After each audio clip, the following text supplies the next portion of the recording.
What if the stranger across the diner was more than just another customer?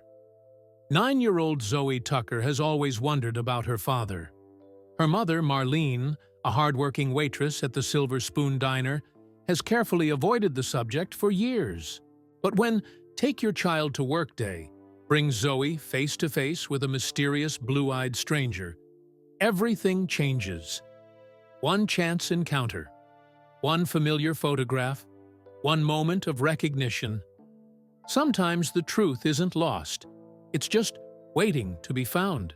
Marlene Tucker's alarm buzzed at 4:30 a.m., cutting through her dreams like a knife. She reached over and hit the button with practiced aim, even in the dark. Another day, another dollar, she thought, as she rubbed her tired eyes. Just 5 more minutes, she whispered to herself, but knew better. Being late to the Silver Spoon Diner meant less tips, and less tips meant trouble with next month's rent. Marlene slipped out of bed, her feet finding her worn slippers in the dark. The small apartment was quiet, except for the soft sound of her daughter's breathing from the other side of the thin curtain that divided their one-bedroom apartment. In the bathroom, Marlene splashed cold water on her face and stared at her reflection. At 32, lines had already formed around her eyes. Her brown eyes looked back at her, tired but determined. She pulled her chestnut hair into a neat ponytail and put on a bit of mascara and lip gloss, just enough to look put together for the customers who tipped better when she smiled. It was time for the hardest part of her morning, waking Zoe. Today was special, though. It was Take Your Child to Work Day at school, and with her regular babysitter sick, Marlene had no choice but to bring Zoe to the diner. "Zoe, honey," Marlene whispered, gently shaking her daughter's shoulder. "Time to get up, sweetie." The little girl rolled over, her chestnut hair, just like her mother's, spread across the pillow. When she opened her eyes, though, they weren't brown like Marlene's. They were a startling blue, bright even in the dim light of dawn. "Is it time for school?" Zoe mumbled, rubbing her eyes. "Better than school," Marlene said, smiling. "Remember? Today you're coming to work with me, to the diner." Zoe sat up straight, suddenly wide awake. "Really? I get to see where you work? With all the pancakes and the famous people you tell me about?" Marlene laughed. "Well, I wouldn't call our customers famous, honey. Just regular folks, mostly. But, yes, there will be pancakes." While Zoe got dressed in record time, Marlene packed her backpack with homework, coloring books, and snacks. Their morning routine was a well-practiced dance in the tiny kitchen, Marlene making oatmeal while Zoe set out 2 bowls and spoons. "Will I get to wear an apron like you?" Zoe asked, bouncing in her seat as she ate. "I think Greta might have a spare one we can tie up for you," Marlene said, checking the clock. "Hurry up with that oatmeal, sweetie. We need to catch the 5:15 bus." As they left the apartment, Marlene double-checked that she had her keys, bus pass, and the small emergency cash fund she kept in her wallet. The hallway smelled of someone's leftover dinner, and the elevator was out of order again. They walked down 5 flights of stairs, Zoe chatting excitedly the whole way. "Will I get to pour coffee? Can I write down orders? Do you think I could make a milkshake?" Marlene smiled despite her tiredness. "You'll mostly be watching, honey. The kitchen can be dangerous, and we'll be busy." The truth was, Marlene felt a twinge of shame. Other kids were going to fancy offices with their parents today. Law firms, doctors' offices, tech companies, and her daughter was going to see her mother serve eggs and coffee for tips. The morning was chilly as they waited at the bus stop, the streetlights still on against the dark sky. Zoe leaned against Marlene, suddenly quiet. "Mom," she asked. "Yes, honey.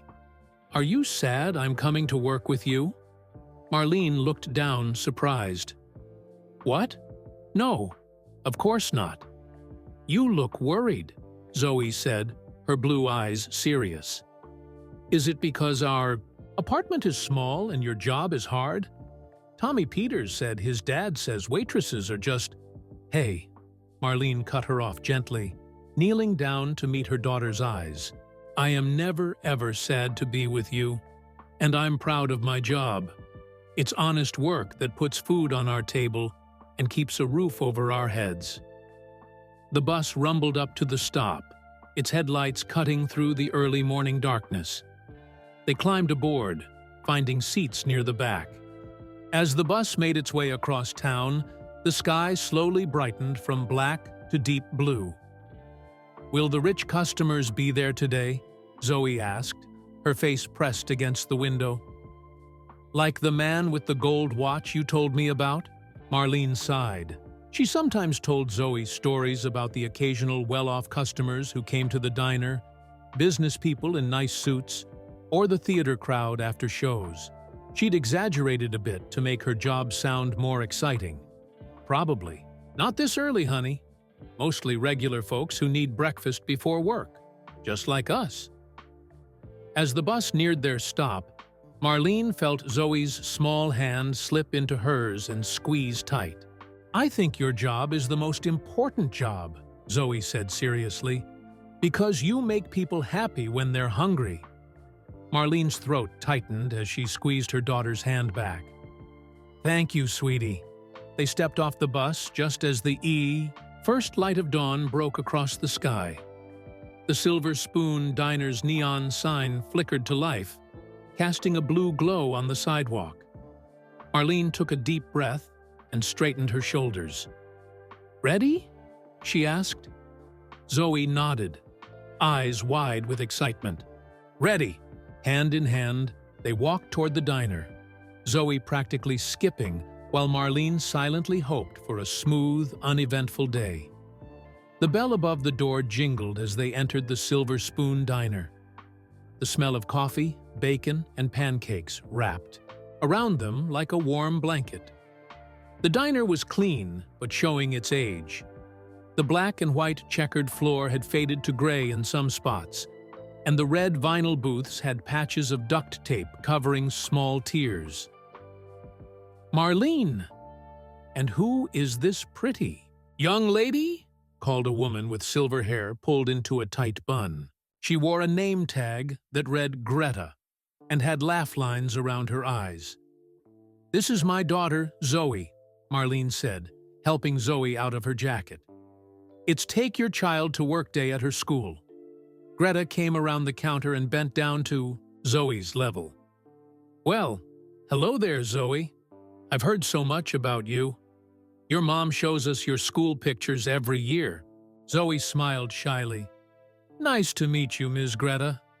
"Just Greta, honey.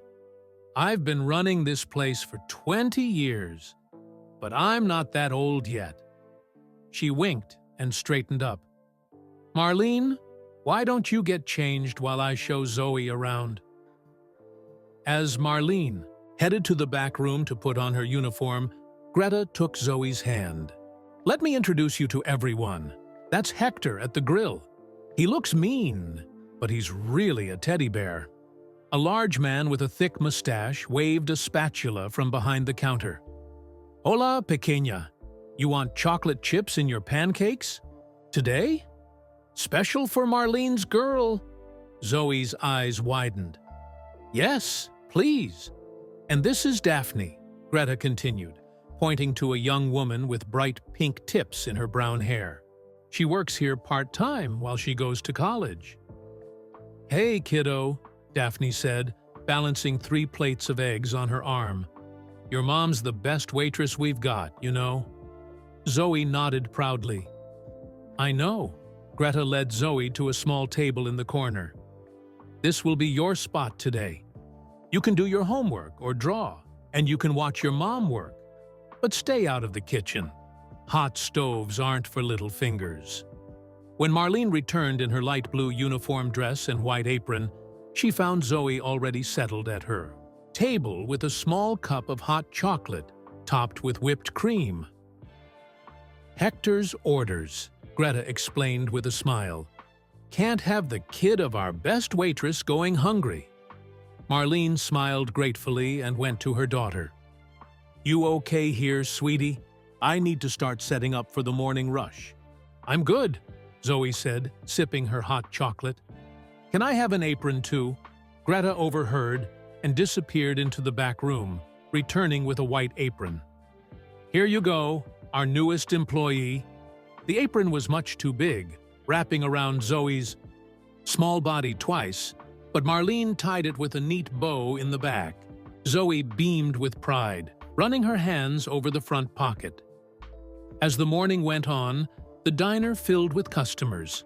Truck drivers stopping for breakfast before long hauls, office workers grabbing coffee to go, regular customers who came in every day and sat at the same tables. From her corner spot, Zoe watched in awe as her mother transformed. At home, Mom was often tired, sometimes worried about bills, and always reminding Zoe about homework and chores. But here, she moved like a dancer between tables, remembering everyone's orders, laughing at jokes, and never losing her smile.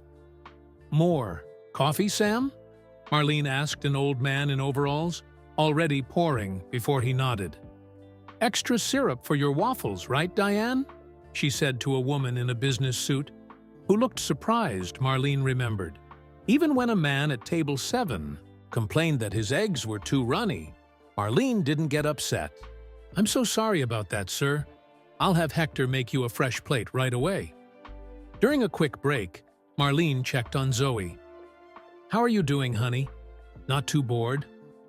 Zoe shook her head, pointing to the drawing she'd been working on. It showed a stick figure Marlene with a cape flying behind her.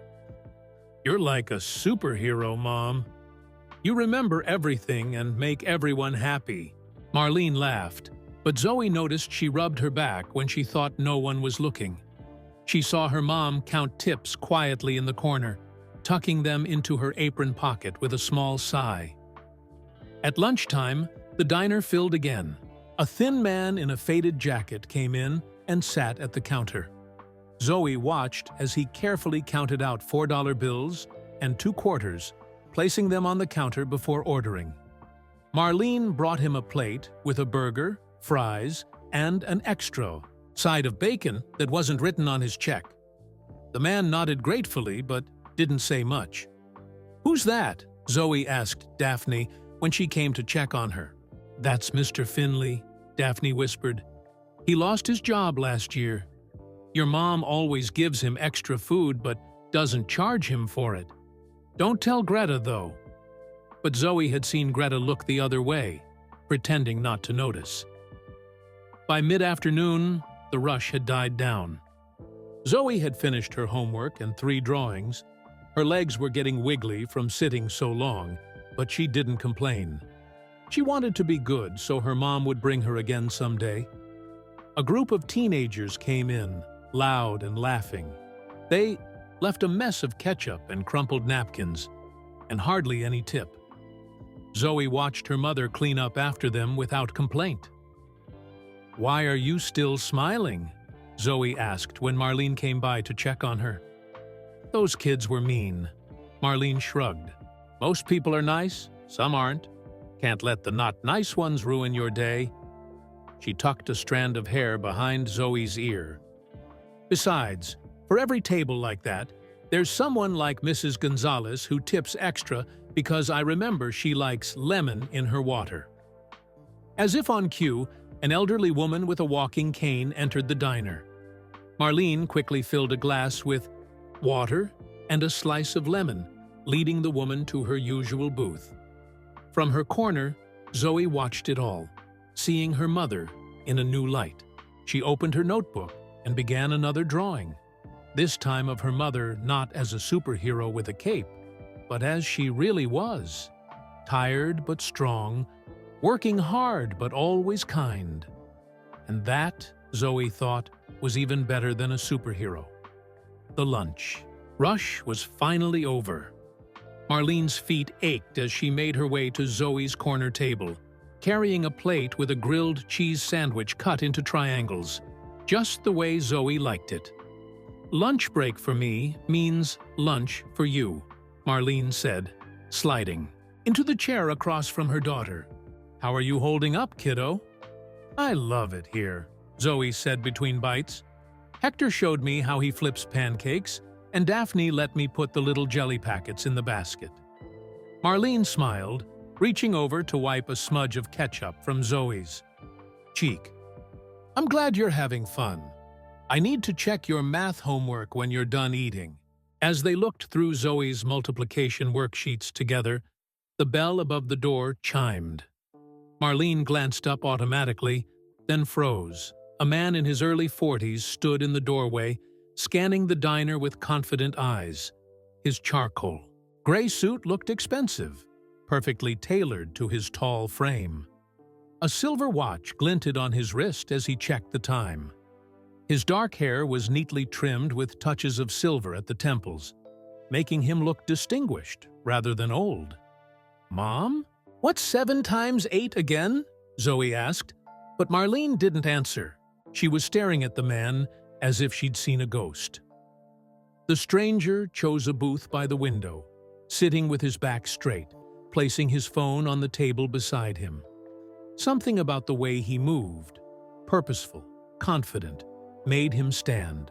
Out from the diner's usual customers, Greta emerged from the kitchen, nudging Marlene.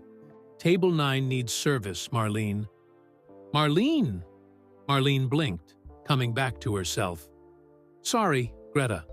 I was helping Zoe with homework." She hesitated, then asked, "Can Daphne take that table? I'm on my break." Greta glanced at the well-dressed man, then back at Marlene. "Daphne's still handling that party of 6. It'll just take a minute, then you can get back to Zoe." Marlene nodded reluctantly. She straightened her apron, tucked a loose strand of hair behind her ear, and took a deep breath before approaching the man's table. "Good afternoon, sir. Welcome to the Silver Spoon," she said, her voice steady but quieter than usual. "Can I start you with something to drink?" The man looked up, his eyes a striking blue against his tan skin. "Just coffee black." His voice was deep, with the polished accent of someone who had attended expensive schools. "Coming right up," Marlene said, turning quickly away. From her corner, Zoe watched with interest. The man wasn't looking at a menu. Instead, he kept checking his phone, his fingers tapping impatiently on the table. When Marlene returned with his coffee, he barely looked up, just nodded his thanks. "Are you ready to order?" Marlene asked. "Club sandwich, no mayo," he replied, still focused on his phone. "And more coffee when you get a chance." Marlene nodded and walked away, her shoulders tense. As she passed the order to Hector, Zoe heard her call the man Mr. Blackwood. "That man looks important," Zoe whispered when her mother returned to check on her. "He's just a customer," Marlene said, a little too quickly. "Finish your sandwich, honey." Zoe took another bite, but her eyes kept drifting to the blue-eyed stranger. There was something familiar about him that she couldn't place. Maybe he looked like someone on TV? "I need to use the bathroom," Zoe announced after a few minutes. Marlene pointed toward the back. "You remember where it is, right? Past the kitchen on the left?" Zoe nodded and slid off her chair. Instead of going straight to the bathroom, though, she took a path that led her past the blue-eyed stranger's table. She slowed down as she approached, studying him openly with the straightforward curiosity that only children can get away with. The man was cutting his sandwich into neat quarters, his movements precise. He must have felt Zoe's stare because he looked up suddenly, his fork hovering in midair. Their eyes met, the same startling blue, and something passed between them, a spark of recognition that neither understood. The man's fork slipped from his fingers and clattered against his plate. "Zoe!" Marlene appeared out of nowhere, gently turning Zoe away from the table. "The bathroom is that way, remember?" "Sorry," Zoe mumbled, but she glanced back over her shoulder. The man was still staring at her, a strange expression on his face. Confusion, surprise, and something else Zoe couldn't name. "Is that one of the rich customers you told me about?" Zoe asked her mother in a whisper that wasn't quite quiet enough. Marlene's cheeks flushed. "Shh, Zoe. Go use the bathroom, please." When Zoe returned a few minutes later, she noticed the blue-eyed man was still watching her from the corner of his eye. She waved at him, but he quickly looked away, focusing intently on his half-eaten sandwich. "Mom," Zoe said when she got back to her table. "That man has eyes just like mine." Marlene nearly dropped the water pitcher she was filling. "Lots of people have blue eyes, Zoe." "Not like that," Zoe insisted. "His are the same color as mine, like the sky right before it gets dark." "Honey, please lower your voice," Marlene said. "And it's just a coincidence. Blue eyes are common." But Zoe noticed her mother's hands were shaking slightly as she wiped down the counter. For the rest of his meal, the man, Mr. Blackwood, kept glancing at Zoe with undisguised interest. Each time Marlene approached his table, he seemed about to say something more than his order, but never did. When he finished, he paid his bill with a credit card and left a $20 tip on a $15 meal. Marlene thanked him quietly, but he only nodded, his eyes darting to Zoe one last time before he walked out. As soon as the bell chimed behind him, Marlene's shoulders slumped with relief. She quickly cleared his table, stuffing the 20 into her apron pocket. "Mom," Zoe said, as Marlene wiped down Mr. Blackwood's table. "Who was that man?" "Just a customer, honey," Marlene said. "A businessman, probably. But no more questions about him, okay?" Marlene's voice was firmer than usual. "It's almost the end of my shift. How about we stop for ice cream on the way home if you're good for one more hour?" Zoe knew her mother was changing the subject, but the promise of ice cream was too good to resist. "Okay, can I have 2 scoops?" "We'll see," Marlene said, managing a smile that didn't quite reach her eyes. For the rest of the afternoon, Zoe drew pictures in her notebook, but she kept coming back to the blue-eyed stranger. She drew him sitting in his booth, his coffee cup in front of him. Then she drew herself. Then she drew her own eyes, carefully using her blue crayon to match the exact color. The exact same color as his. Saturday morning sunshine streamed through the apartment windows, painting warm rectangles on the worn carpet. Zoe sat cross-legged, in one of these sunny spots, still in her pajamas, while Marlene moved around the kitchen making pancakes. "Can we go to the diner again today?" Zoe asked, her blue eyes hopeful. Marlene flipped a pancake with a sigh. "Not today, honey. I only work weekday shifts right now. But I want to help Hector make waffles. He promised to show me how the waffle iron works." "Maybe next week," Marlene said, sliding a pancake onto Zoe's plate. "I can bring you for a little while after school on Monday if Greta says it's okay." Zoe poked at her pancake, disappointed. "Okay. But what do we do today?" "Well," Marlene said, pouring more batter onto the griddle, "I need to clean the apartment and do laundry. You could help me, or you could read that new library book we got." Zoe made a face. Cleaning was boring, and she'd already looked through her library book twice. "Can I watch TV instead?" "1 hour," Marlene agreed. "Then you need to help me sort the laundry." After breakfast, Marlene began cleaning while Zoe watched cartoons. But when her show ended, Zoe wandered to her mother's bedroom instead of helping with the laundry. Marlene was scrubbing the bathroom tiles and didn't notice as Zoe explored the bedroom, looking for something interesting to do. Under her mother's bed, she spotted a cardboard box she'd never seen before. Zoe pulled it out. The box wasn't sealed, just folded shut. She opened it and discovered it was full of old photographs. Most were loose, not in albums, and many had crinkled edges or small tears. She picked up the top one, a picture of her mother holding a tiny baby wrapped in a pink blanket. Herself as a baby, Zoe realized.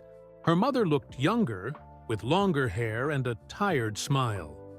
The next photo showed an even younger Marlene at what looked like a high school graduation, wearing a blue cap and gown. Another showed Marlene and Aunt Valencia at a beach, laughing. At the camera, Zoe dug deeper into the box, fascinated by these glimpses of her mother's life before she was born. Near the bottom, she found a faded photograph with a torn edge, as if it had been ripped in half. In it, a much younger Marlene stood next to a handsome young man with his arm around her shoulders. They were standing in front of a brick building, both wearing college sweatshirts. Marlene was smiling wider than Zoe had ever seen, her whole face lit up with happiness. The young man had dark hair and a confident smile, and startling blue eyes. Zoe gasped, instantly recognizing those eyes. They were the same as the man from the diner, the same as her own.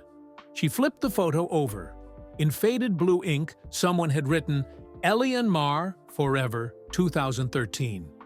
"Zoe?" Marlene called from the bathroom. "Have you started on the laundry yet?" Zoe quickly put the photos back in the box, but kept the torn one in her hand. "Not yet, Mom. I got distracted." "Well, get to it, please," Marlene called back. Dark clothes in one pile, light in another. Zoe slipped into the hallway, still holding the photograph. "Mom, I found something." Marlene appeared in the doorway, rubber gloves on her hands and a streak of cleaning spray on her cheek. "What is it, honey?"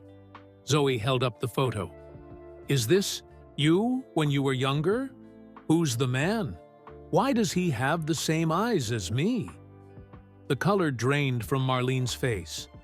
She pulled off her gloves and took the photo from Zoe, her hands trembling slightly. "Where did you find this?" she asked quietly. "In a box under your bed," Zoe admitted. "I was looking for something to do." "Is that the man from the diner? The one with my eyes?" Marlene sat down heavily on the couch, staring at the photo. For a moment, she looked like she might cry. Then she took a deep breath and carefully tucked the photo into her pocket. "It's nothing important," she said. "Just an old college friend." "But Mom," his eyes, "lots of people have blue eyes, Zoe." Marlene interrupted. "It doesn't mean anything." "Back says Ellie and Mar. Is Ellie short for Elliot? Like the man you called Mr. Blackwood?" Marlene stood up abruptly. "That's enough questions, Zoe. You shouldn't have been going through my private things." "But no buts," Marlene said firmly. "Please go sort the laundry now." Zoe trudged to the laundry basket, hurt by her mother's sharp tone. She knew she'd touched on something important, something her mother didn't want to talk about. As she sorted clothes, she kept thinking about the young man in the photo, the man at the diner, and her own blue eyes in the mirror. That night, after dinner, Zoe pretended to go to bed early. But once Marlene was settled on the couch watching TV, Zoe crept quietly to her mother's room. She knew her mother had put the photograph in the top drawer of her dresser. She'd seen her do it when she thought Zoe wasn't looking. Careful not to make any noise, Zoe slid the drawer open just enough to reach in and feel around. Her fingers touched the smooth paper of the photograph, and she quickly pulled it out and tiptoed back to her bed. Under her covers with a flashlight, Zoe studied the image again. The young man's sweatshirt had Westlake University printed across the front. She memorized his face, the strong jaw, the straight nose, and most of all, those familiar blue eyes. Her eyes. From the living room, Zoe heard her mother's phone ring. She switched off her flashlight and listened. "Valencia? Hi, is everything okay?" Marlene's voice drifted down the hall. Then, more quietly, "No, I'm not okay. Something happened at the diner yesterday." Zoe slipped out of bed and crept to her door, opening it just a crack. "He came in," Marlene was saying, her voice shaking. "Elliot, after all these years, he didn't recognize me at first. But Zoe..." A pause. "Yes, he saw her, and she saw him." Zoe's heart pounded. She was right. The man in the diner was the same man from the photograph. Of course she noticed Val. She has his eyes. Exactly his eyes. Marlene's voice broke. "And today, she found an old picture of us from college." Another long pause. "No, I didn't tell her." "What am I supposed to say?" "Yes, honey. That's your father who abandoned us when I got pregnant." Marlene's bitter laugh turned into a sob. "He was from that rich family, and they thought I wasn't good enough. He chose his inheritance over me, over us. He never even knew about her." Zoe's eyes widened. The blue-eyed stranger was her father? She had a father? "I've protected her from that rejection for 9 years," Marlene continued. "I'm not going to let him waltz back into our lives and hurt her." Valencia must have said something Marlene didn't like because her voice rose sharply. "She doesn't need to know the truth. She's been perfectly fine without a father all these years." Zoe backed away from the door, clutching the photograph to her chest. Her hands were shaking, and her heart felt like it might burst. She had a father. A real father. And he had been sitting in that booth, just a few feet away from her. She crawled back into bed, pulling the covers up tight around her.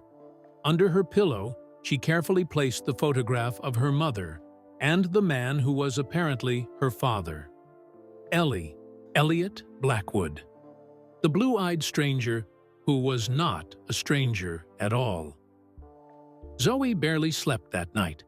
She kept the photograph under her pillow, occasionally pulling it out to look at it in the moonlight that streamed through her window.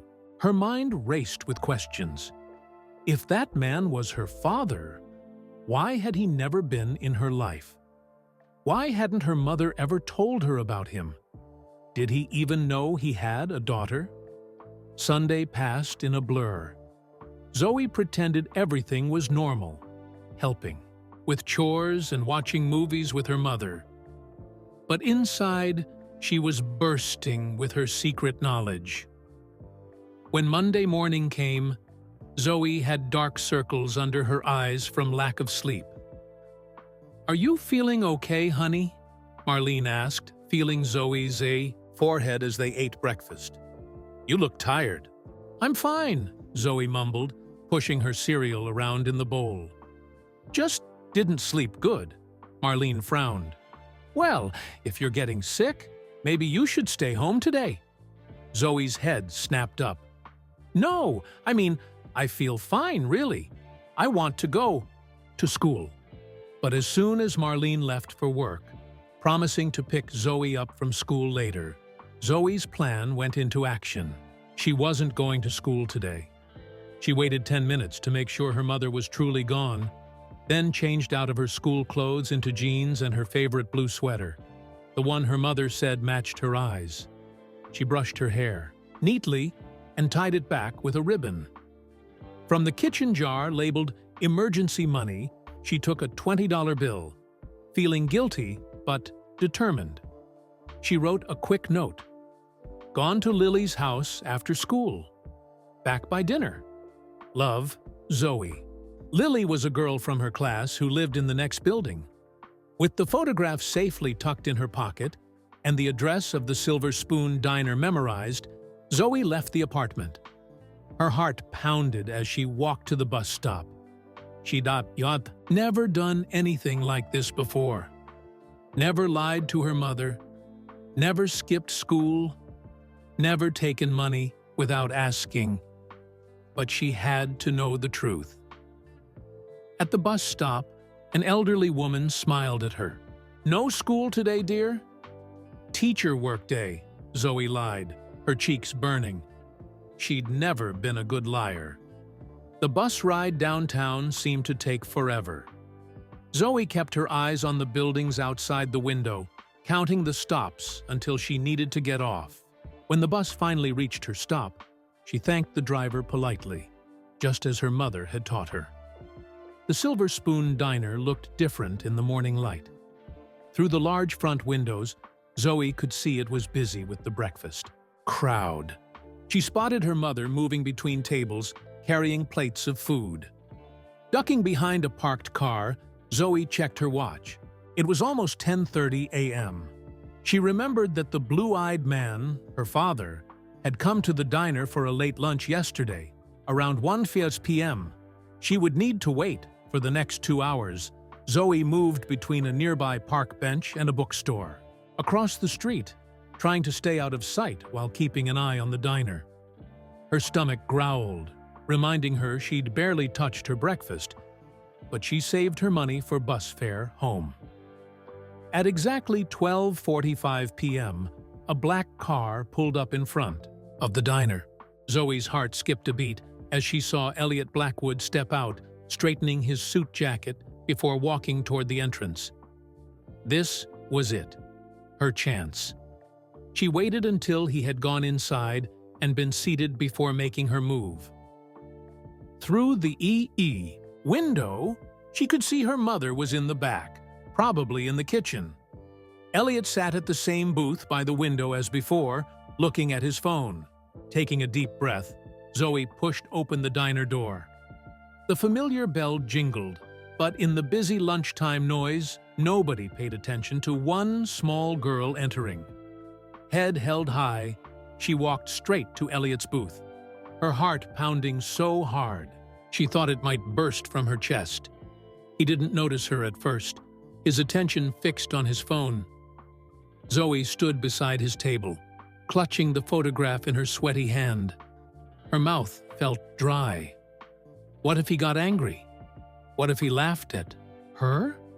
What if he didn't believe her? But then she remembered her mother's words on the phone. He never even knew about her. Maybe he would be happy to discover he had a daughter. Maybe he had been looking for them all these years. "Excuse me," she said, her voice coming out smaller than she intended. Elliot Blackwood looked up, annoyance flashing across his face at he being interrupted. But when he saw Zoe, his expression changed to one of surprise. "You're the little girl from the other day," he said. His voice was deep and smooth, like someone used to people listening when he spoke. Zoe nodded, gathering all her courage. She placed the torn photograph on the table in front of him. "My name is Zoe Tucker," she said, the words tumbling out in a rush. "I think you're my dad." The diner seemed to go suddenly quiet, though it was probably just the roaring in Zoe's ears. Elliot Blackwood stared at the photograph, then at Zoe's face, his expression changing from confusion to shock. He picked up the photo with shaking hands. "Where did you get this?" he asked, his voice barely above a whisper. "From my mom's things," Zoe said. "See, it says Ellie and Mar on the back. And you have the same eyes as me. And I heard my mom talking to my aunt on the phone, and she said you're my father, but you left before you knew about me," and the crash of breaking dishes cut through the air. Zoe turned to see her mother standing a few feet away, a tray of broken plates at her feet, her face as white as the diner's cheap paper napkins. "Zoe!" Marlene gasped, her voice strangled. "What are you doing here? You're supposed to be in school." The entire diner had gone silent now, all eyes on the unfolding drama. Elliot Blackwood stood slowly, still holding the photograph, his blue eyes, Zoe's eyes, moving between Marlene's face and Zoe's. "Marlene?" he said, recognition finally dawning. "Marlene Davis?" "It's Tucker now," Marlene said stiffly. "Zoe, come here right now." But Zoe stayed rooted to the spot, looking up at the man who was her father. "Do you remember my mom?" she asked. "Did you know about me?" Elliot's face was a storm of emotions: shock, confusion, disbelief. This isn't... We can't do this. Here!" Greta appeared suddenly, taking charge of the situation. "Let's move this to my office," she said firmly, her hand on Marlene's shoulder. "Daphne, clean up this mess. Hector, keep those orders coming." As Greta ushered them toward the back office, Zoe caught a glimpse of her mother's face. She expected anger, but what she saw instead broke her heart. Pure fear, and underneath it, a deep, old pain. For the first time since finding the photograph, Zoe wondered if she had made a terrible mistake. Greta's office was small and cluttered, with filing, cabinets lining one wall and a desk piled high with papers. A faded poster of a tropical beach hung crookedly above a small window. The room felt even smaller with 4 people squeezed inside. "Sit," Greta ordered, pointing to the 2 chairs in front of her desk. When neither Marlene nor Elliot moved, she added more gently, "Please." Marlene sat stiffly, her back straight and her hands clenched in her lap. Elliot lowered himself into the other chair, looking as if he'd been hit by a truck. Zoe stood awkwardly between them until Greta brought in a stool from the kitchen. "I'll be right outside if you need me," Greta said, her kind eyes meeting Zoe's for a moment before she closed the door behind her. The silence in the small office was deafening. Zoe could hear the muffled sounds of the diner, dishes clattering, voices talking, the bell above the door jingling as customers came and went. Normal sounds that made the tension in this room feel even more strange. "Zoe," Marlene finally broke the silence, her voice shaking. "What were you thinking? Skipping school? Taking the bus alone? Do you have any idea how dangerous that was?" "I'm sorry," Zoe whispered, tears forming in her eyes. "But I had to know. You wouldn't tell me the truth." "The truth?" Elliot spoke up, his voice hoarse. He was still holding the torn photograph, staring at it as if it might disappear. "I'd like to know the truth, too." He looked up at Marlene, his blue eyes, so like Zoe's, filled with confusion. "Marlene, is she saying she's my daughter?" Marlene's jaw tightened. "Yes," she said flatly. "She is." Elliot's face went pale. "How is that possible? We broke up almost 10 years ago. You never said anything about being pregnant?" Marlene's voice was sharp now, her fear giving way to anger. "Why would I? You made your choice very clear, Elliot. You chose your family's money over me. What was I supposed to do? Beg you to acknowledge your child when you couldn't even stand up to your parents about your girlfriend?" Elliot flinched as if she'd slapped him. "That's not fair. I didn't know." "You didn't want to know." Marlene's voice rose. "You left for New York the day after graduation and never looked back.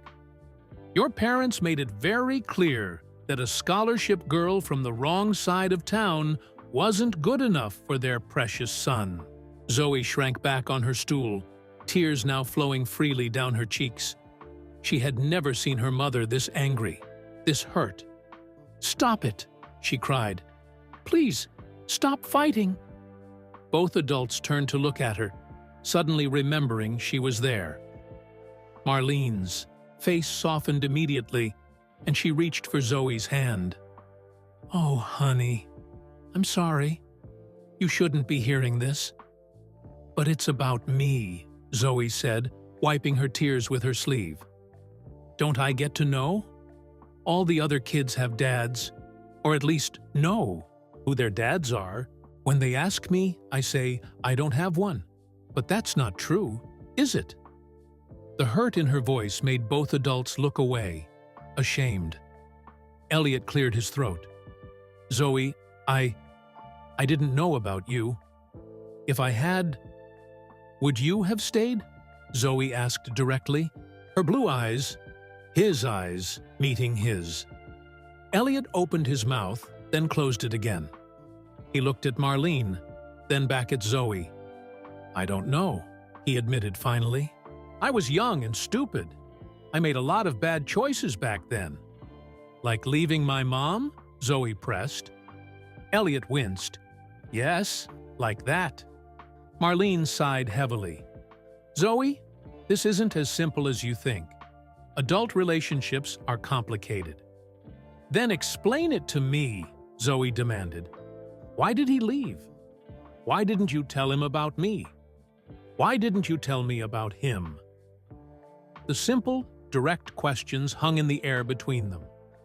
My parents, Elliot began slowly. They had very specific ideas about who I should marry. Someone from a certain type of family, with a certain background. He glanced at Marlene apologetically. When they found out I was serious about your mother, they threatened to cut me off. No more tuition, no trust fund, no job at the family company. And he wasn't brave enough to tell them no, Marlene added bitterly. I was a coward, Elliot agreed, surprising them both.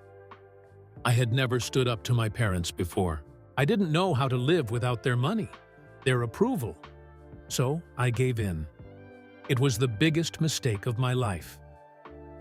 But why didn't you tell him about me? Zoe asked her mother. Marlene's eyes filled with tears. Because I was hurt and proud. Because I didn't want to be accused of trying to trap him or going after his family's money.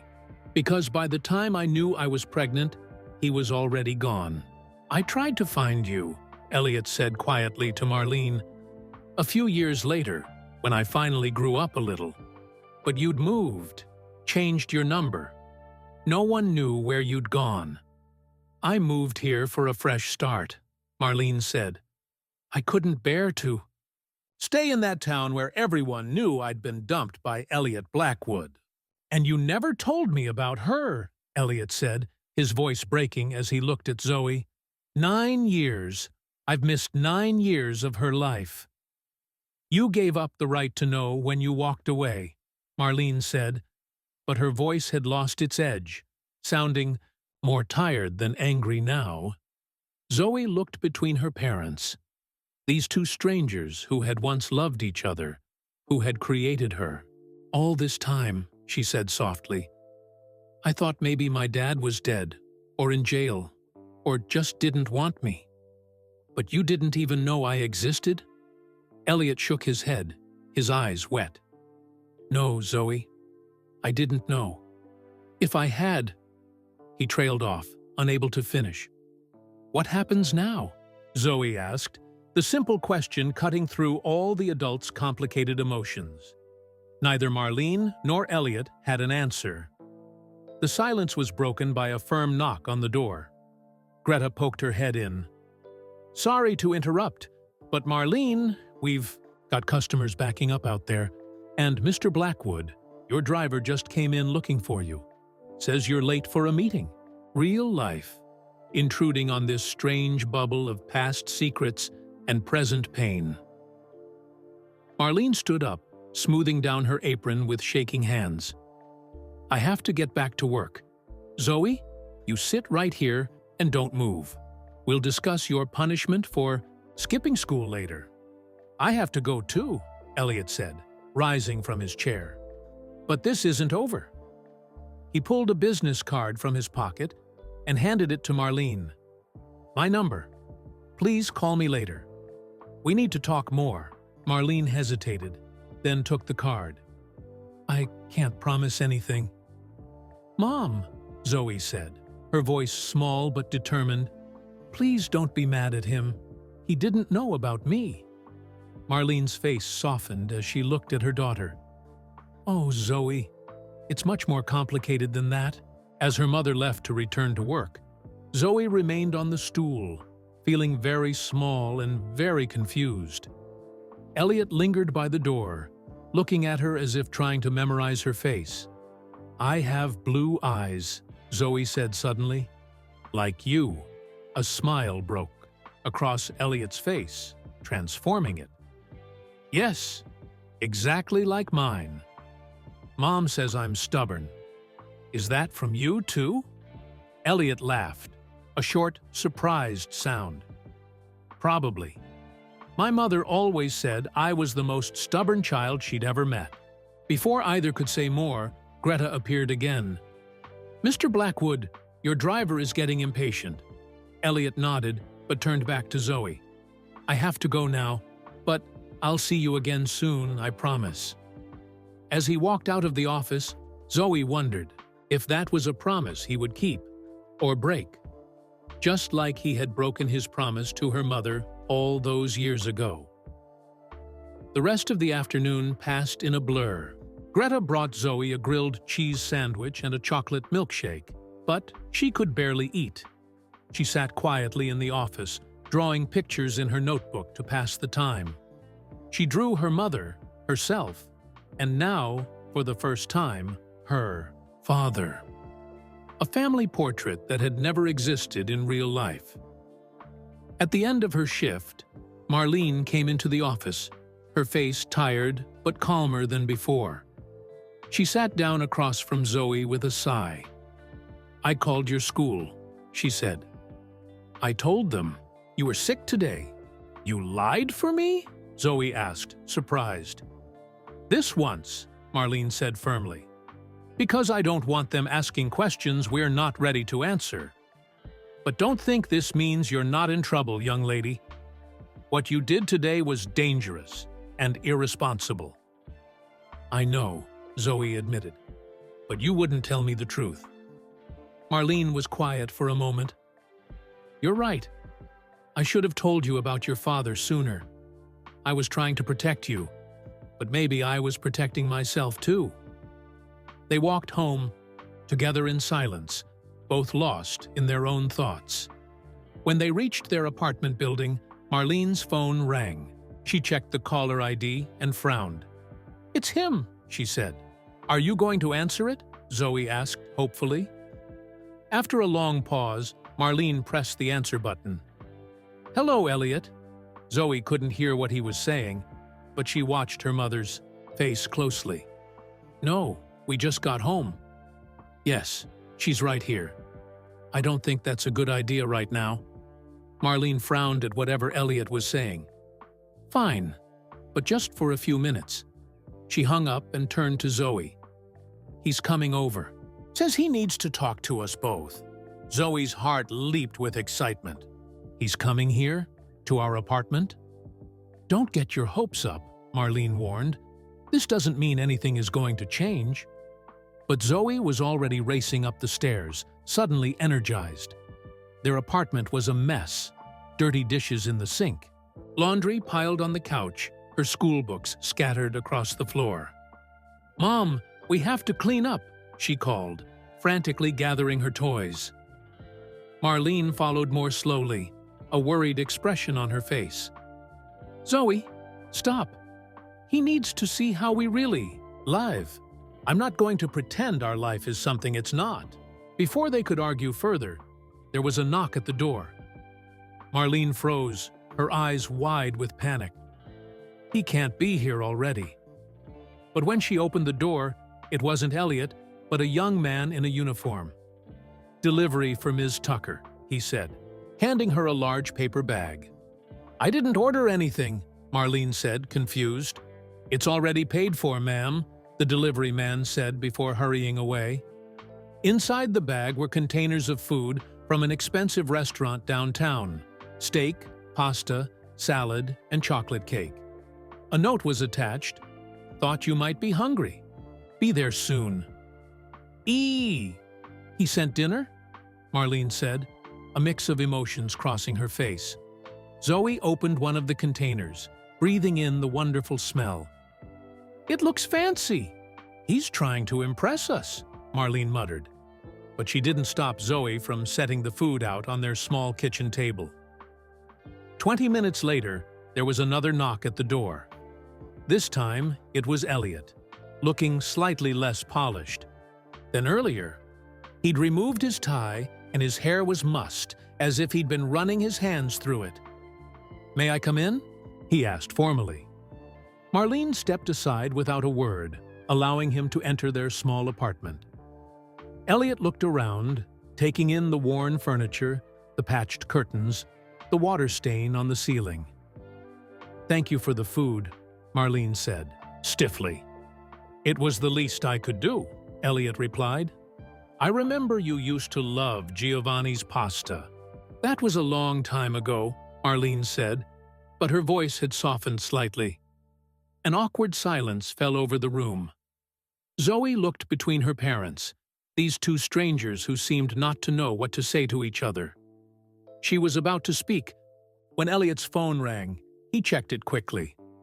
"I'm sorry, I have to take this," he said, stepping into the hallway. While he was gone, Marlene turned to Zoe. "Don't get attached to him," she warned in a whisper. "He has his own life, his own world, a world we've never been part of." "But he's my dad," Zoe whispered back. Elliot returned before Marlene could respond. "I'm sorry," he said, his face grim. "That was my assistant. There's an emergency at one of my construction sites. A worker has been injured. I need to go there now." Disappointment crushed Zoe's chest like a heavy weight. "But you just got here." "I know, and I'm sorry," Elliot said, kneeling down to her level.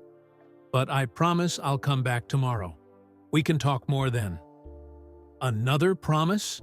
Marlene said, under her breath.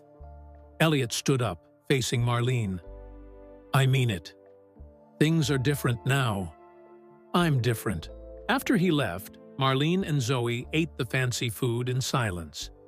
It was delicious, but Zoe couldn't enjoy it. She kept thinking about Elliot leaving again, just when she'd found him. That night, Zoe couldn't sleep. Around midnight, she heard her mother on the phone again, talking in a low voice to Aunt Valencia. "He says he's changed, Val. But how can I trust that? How can I let Zoe get attached when he might disappear again?" Marlene's voice broke. "You should see how she looks at him. Like he's some kind of hero who's going to fix everything." The next morning, Zoe woke to the sound of her mother's alarm. School was back to normal today. As she got dressed, she wondered if Elliot would really come back as he'd promised. "Can I stay home today?" she asked as Marlene packed her lunch. "Absolutely not," Marlene said firmly. "You've missed enough school. Besides, Elliot has meetings all morning. He said he'd come by this evening." "You talked to him?" "He texted me," Marlene admitted. "Now hurry up. We're running late." But when Zoe got home from school that afternoon, bursting through the door with excitement, the apartment was empty. No Marlene, no Elliot. Just a note on the kitchen table. "Had to work late. Leftovers in the fridge. Love, Mom." Disappointed, Zoe ate alone, watching the clock. 6 o'clock came and went. Then 7. By 8, she was fighting sleep on the couch, still waiting. At 8:30, her mother's key turned in the lock. Marlene rushed in, her face flushed and worried. "Zoe, why didn't you answer your phone? I've been calling for an hour." "It died," Zoe said, sitting up groggily. "Where's Elliot? He promised he'd come." Marlene's expression changed to one of concern. "That's why I'm late. He never showed up at the diner either. He's not answering his phone." "Maybe he forgot," Zoe suggested, her heart sinking. "Maybe," Marlene said, but she looked worried. "Or maybe something happened. This isn't like him. I mean, the Elliot I knew wouldn't just disappear without calling." Marlene tried calling Elliot's phone again, but it went straight to voicemail. "I'm going to try the hotel he mentioned staying at," she said, dialing another number. After a brief conversation, She hung up, looking even more concerned. They said he checked out this morning. He left? Zoe's voice cracked. Without saying goodbye? I don't know, honey, Marlene said, pulling Zoe into a hug. Let's not jump to conclusions. Maybe there's an explanation. But Zoe could see the doubt in her mother's eyes. History repeating itself. Elliot Blackwood disappearing from their lives as suddenly as he had appeared. We don't need him anyway, Zoe said fiercely, trying not to cry. We were fine before we knew him. Marlene stroked Zoe's hair, not saying anything. They sat together on the couch, the silence broken only by the ticking of the clock on the wall.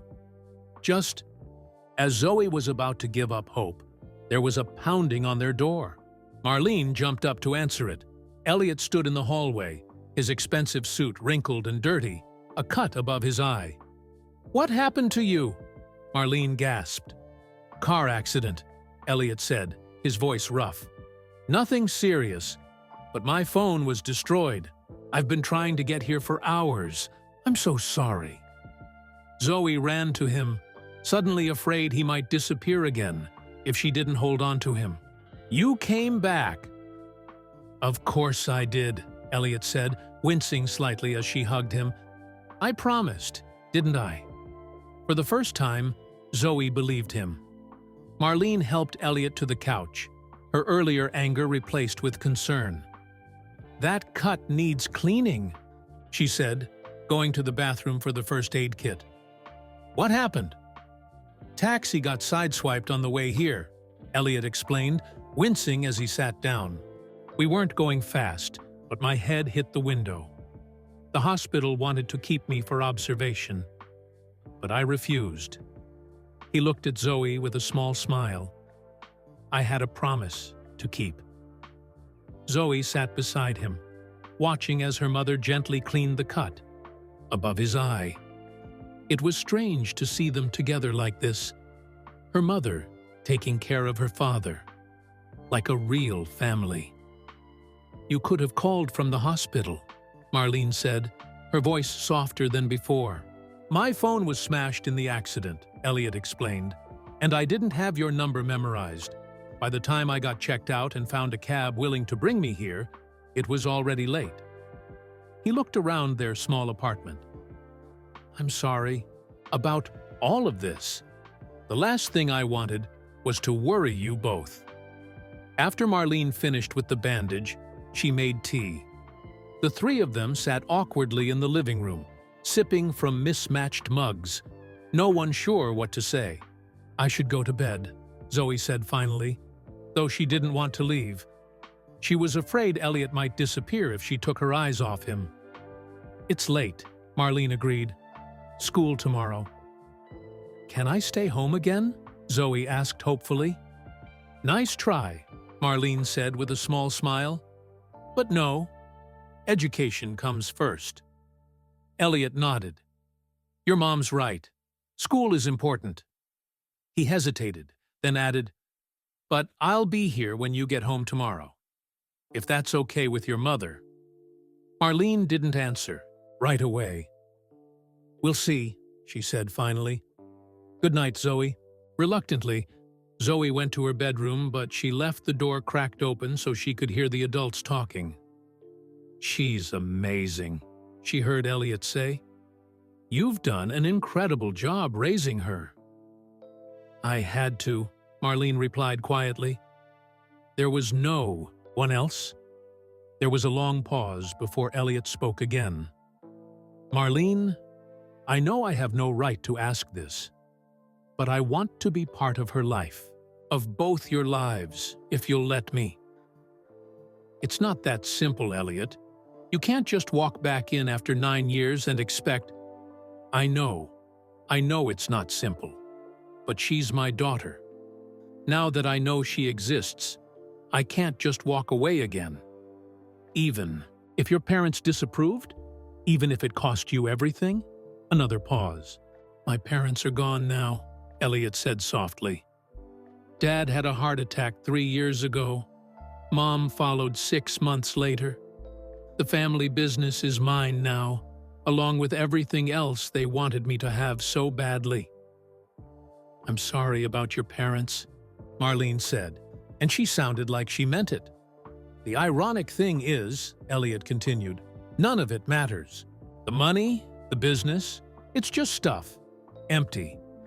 I've been successful by most standards, but I've been alone. My marriage failed after 2 years. No children, just work. Why did you come back to town? Marlene asked after a moment. A development? Project. A chance to turn that old factory district into affordable housing. He laughed softly. My father would have hated it. Luxury condos would have been more his style. So you've changed? Marlene sounded skeptical. I'd like to think so, Elliot said. But I'll have to prove that to you. To both of you. Zoe couldn't hear any more as they lowered their voices. Eventually, she fell asleep, dreaming of a house with both her parents, where no one had to work double shifts, and there was always enough money for ice cream. The next morning, Elliot was gone, but a note on the kitchen table promised he'd be back that afternoon. True to his word, when Zoe returned from school, he was sitting at their kitchen table with Marlene, a box of old photographs between them. There you are, he said, standing up as she entered. How was school? Boring, Zoe said, dropping her backpack by the door. What are you looking at? Your baby pictures, Elliot said, his voice tight with emotion. Your mother's been showing me everything I missed. For the next hour, they sat together as Marlene pulled out item after item from a cardboard box, Zoe's first shoes, tiny and white. A birthday card she'd made for Marlene when she was 4, covered in glitter and crooked letters. School portraits from kindergarten through 3rd grade. You were so small, Elliot said, touching a hospital photo of newborn Zoe wrapped in a pink blanket. 7 pounds, 2 ounces? 7 pounds exactly, Marlene corrected. Born at 3:17 in the morning after 18 hours of labor. Elliot winced. I should have been there. Yes, you should have, Marlene agreed. But there was no anger in her voice now, just a quiet sadness. Zoe watched them, these 2 adults who had created her, but who were still strangers to each other. In many ways, there were moments when they seemed to forget the years apart, laughing at a funny story about Zoe's first words, or arguing playfully about which of them she resembled more. She has your eyes, obviously, Marlene said, but that stubborn chin is all me. And her artistic talent? Elliot asked, looking through Zoe's school drawings. No idea where that came from, Marlene admitted. Neither of us could draw to save our lives. My grandmother was a painter, Elliot said thoughtfully. Maybe it skipped a generation. As the evening wore on, the tension between them eased. Elliot ordered pizza for dinner. No fancy restaurant food tonight, I promise. And they ate together at the small kitchen table, almost like a normal family. When it was time for Elliot to leave, he knelt down to Zoe's level. I have to go now, but I'd like to see you again. Maybe this weekend? We could go to the park or the zoo, whatever you'd like. Can Mom come too? Zoe asked. Elliot glanced up at Marlene. I'd like that. If she wants to. Marlene nodded slowly. We'll see. At the door, Elliot handed Marlene an envelope. This isn't charity, he said firmly when she tried to refuse it. It's what I should have been providing all these years. For Zoe. After a moment, Marlene took the envelope. Thank you. I'll call tomorrow, Elliot promised, touching Zoe's hair gently before leaving. After he was gone, Marlene opened the envelope. Inside was a check that made her gasp and a note promising monthly support going forward. But there was something else too, a yellowed piece of paper that made Marlene's hands shake. "What is it, Mom?" Zoe asked, seeing her mother's face turn pale. It's the other half of the photograph," Marlene whispered. "The one you found. It was torn in half years ago, when we broke up." Zoe looked at the two pieces as Marlene fitted them together. The torn photograph was now whole, showing young Marlene and Elliot standing together, his arm around her shoulders. But now, Zoe could see what had been missing from her half.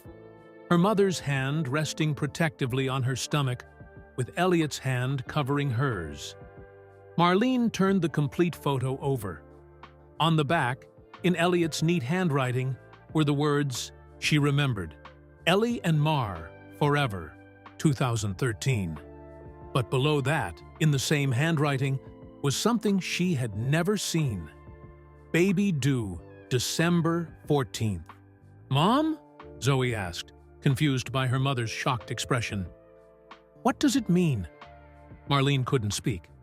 Her phone rang, startling them both. It was Elliot. "Did you find it?" His voice was tight, emotional. "The other half of the photo?" "Yes," Marlene whispered. "Elliot, what is this?" "The note on the back." "I knew, Marlene," Elliot said, his voice breaking. "I knew you were pregnant when I left."